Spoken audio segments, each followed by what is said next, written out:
Bajamos el batán, trituramos, lo mezclamos y después, basándonos en la temperatura, añadiremos el agente vulcanizante a la mezcla para conseguir una mezcla homogénea.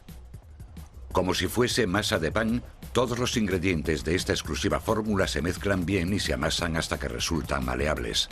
Después la mezcla se pasa a un laminador que comprime el caucho hasta darle una consistencia uniforme. Es una especie de magia negra, hasta en cómo se manipula.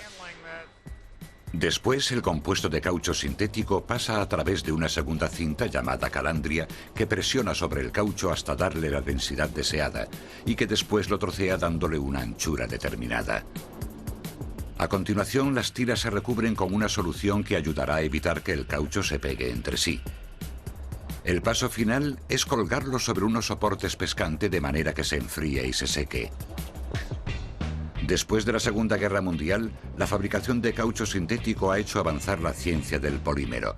Estas mejoras han facilitado la producción de una creación indispensable para la industria, el neumático.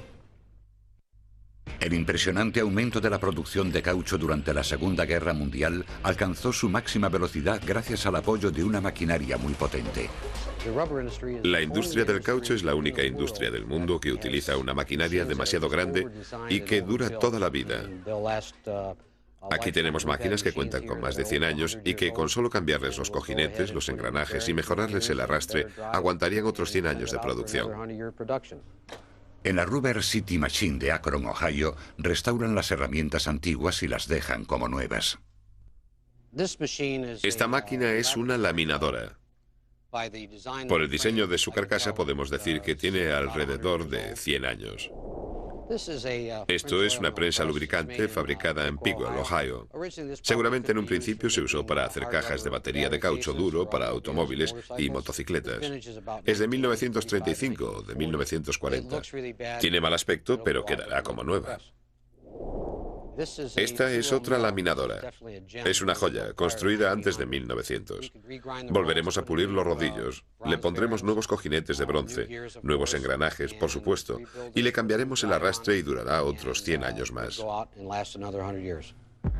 La duración y la fuerza bruta de esta maquinaria ayudó a superar la escasez de caucho en tiempos de guerra. Pero la paz no trajo consigo una disminución en la producción de caucho natural y sintético. La verdad es que la guerra llevó adelante muchas cosas en este país. La economía prosperó después de la guerra por muchos motivos, y uno de los más importantes fue que todos los materiales que se desarrollaron como apoyo a la guerra quedaron después al alcance del consumidor. Había demanda de nuevos productos, sobre todo de aquellos que ahorraban mucho trabajo, que mejoraban la calidad de vida, el trabajo doméstico. La nueva unidad familiar tendría coche, incluso quizás 2 coches. Y cada nuevo coche iba equipado con 5 nuevos neumáticos. El rápido aumento de las ventas de neumáticos supuso una buena noticia para la pequeña población de Akron, Ohio. Cuando la industria del neumático empezó a prosperar debido al aumento del número de automóviles, a la construcción de más carreteras y todo eso, la mayoría de las compañías de caucho de Akron se centraron en el neumático como principal fuente de ingresos. Las innovaciones en la tecnología del neumático han sido siempre la mejor forma de animar sus ventas. Los primeros diseños de baja presión pronto dejaron sitio al estilo sin cámara de aire, que llevaban un nuevo y fino revestimiento interior moldeado en la llanta que retenía el aire y sostenía el neumático. Este diseño se llamó neumático de eje revestido, porque unas correas de caucho reforzado recubrían el eje o dirección de avance para darle fuerza. Después se moldeaban unas capas como superficie externa. Estos neumáticos, que fueron los más corrientes hasta principios de la década de los 70, no facilitaban el ahorro de combustible. En 1948 esta característica se tuvo en cuenta a la hora de realizar el neumático radial. El inventor del neumático radial fue Marius Mignol. Marius Mignol fue contratado por Michelin para trabajar en el departamento de impresión. Pero Michelin le dio la oportunidad de trabajar en diseño y fabricación de neumáticos. Como resultado de ello tenemos el neumático radial. El diseño radial incluía unas correas reforzadas que siguen un dibujo circular perpendicular 90 grados a la dirección de avance. Esta configuración proporcionaba fuerza a toda la superficie de los laterales y a la superficie de rodamiento, lo que mejoraba su rendimiento. Pero a los fabricantes de neumáticos de Akron les costaba aceptar un diseño tan revolucionario. Durante los 20 años siguientes se dedicaron a mezclar tejidos innovadores con el caucho. En sus primeros 50 años, la industria del neumático se volcó en fabricar un neumático de revestimiento oblicuo que duraba entre 16.000 y 20.000 kilómetros. Al llegar la década de los 60 inventamos el neumático polyglass, polividrio, que llevaba la superficie de rodamiento reforzada con correas de fibra de vidrio, lo cual elevaba el nivel de rendimiento a entre 56.000 y 65.000 kilómetros. Hasta la crisis del petróleo de los 70, con su demanda de automóviles que consumieran menos, los fabricantes de neumáticos no adoptaron el neumático radial, un diseño que cambió la construcción de neumáticos para siempre. Las características de fabricación de un neumático radial actual son un cuerpo radial recubierto, generalmente de poliéster, un material de relleno que nos permite ajustar la consistencia del lateral del neumático, y dos correas de acero, generalmente. Estas correas de acero añaden desviación. Están situadas en ángulos opuestos para dar al neumático la capacidad de generar agarre en las curvas, además de un material maleable y la banda con el dibujo que trasladan todo el funcionamiento de esta estructura a la superficie de la carretera. La zona de la superficie de rodamiento, la zona del dibujo, es de donde han partido todos los avances tecnológicos de los últimos años, y eso gracias a la evolución del polímero, a la capacidad de mezclar distintos cauchos sintéticos y producir así el rendimiento total del neumático. El tratamiento de estos compuestos del caucho de alta tecnología se realiza en instalaciones muy modernas como la fábrica que Michelin tiene en Greenville, Carolina del Sur. La mayoría del caucho, el elastómero que recibimos, llega en los vagones que ven a mis espaldas o en camión.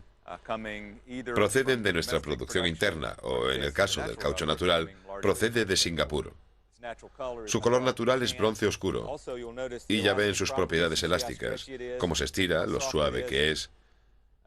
Estas son algunas de las propiedades del caucho natural. En la mesa tenemos varios ejemplos de caucho sintético, de elastómeros sintéticos. Este es butadieno estireno, que se usa sobre todo para mejorar la tracción.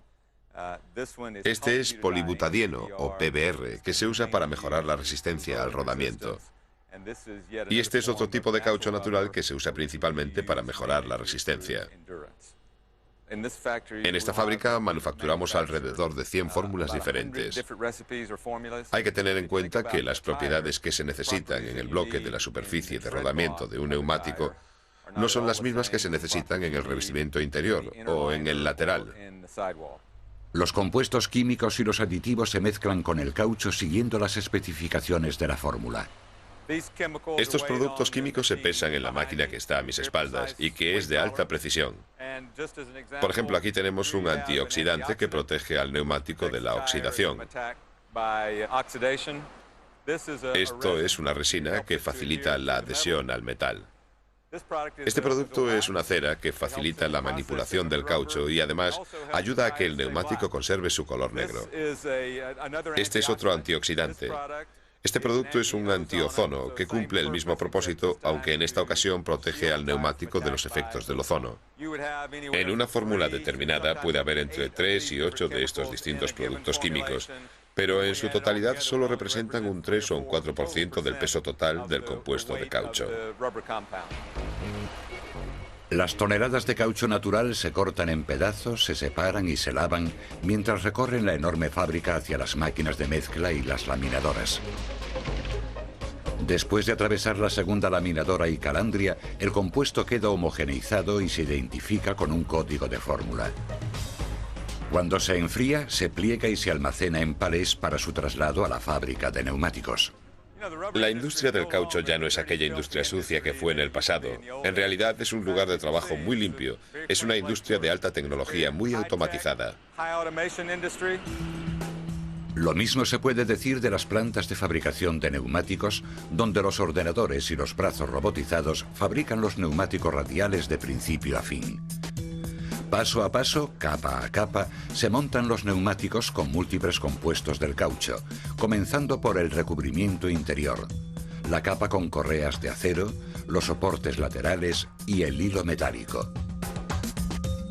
Después el ensamblaje se infla de forma automática para que sea posible aplicar la capa de superficie.